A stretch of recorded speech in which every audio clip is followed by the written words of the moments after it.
ভারত থেকে যশোরে বেনাপোল স্থলবন্দর দিয়ে দেশে ফিরেছেন ১২ বাংলাদেশি। বিভিন্ন মেয়াদে কারাভোগ শেষে বিশেষ ট্রাভেল পারমিটের মাধ্যমে তারা দেশে ফিরছেন।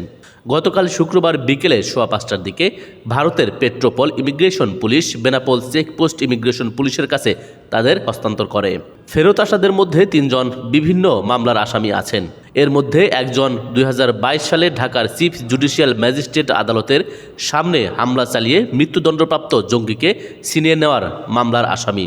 দেশে ফেরত আসা ব্যক্তিরা হলেন গাজীপুরের সুমন সরকার, নরসিংদীর ওমর ফারুক, চাঁপাইনবাবগঞ্জের মিজান শেখ, খুলনার রিয়াজুল ইসলাম, মাদারীপুরের বেলাল মোল্লা, নড়াইলের রোজিনা খাতুন ও সাগারি ফকির, বাগেরহাটের রবিউল হাওলাদার ও মোকসেদ হাওলাদার, সাতক্ষীরার রুবেল গাজী, আশিকুর রহমান ও খালিদ হোসেন।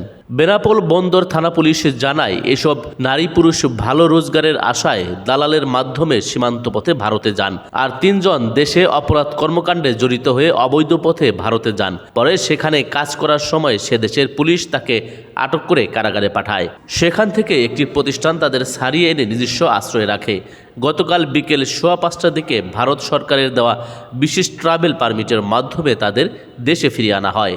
আনুষ্ঠানিকতা শেষে সন্ধ্যা ৬:৩০টার দিকে তাদের বেনাপোল বন্দর থানায় হস্তান্তর করা হয়। ১২ জন বাংলাদেশিকে ভারত ফেরত প্রদান করেছেন। তার ভিতর ৩ জন বিভিন্ন মামলার আসামি এবং বাকি ৯ জন অবৈধ অনুপ্রবেশকারী। অবৈধ অনুপ্রবেশকারীদের এনজিওর হাতে তুলে দেওয়া হয়েছে এবং ৩ জন আসামি তাদেরকে সংশ্লিষ্ট থানায় হস্তান্তর করা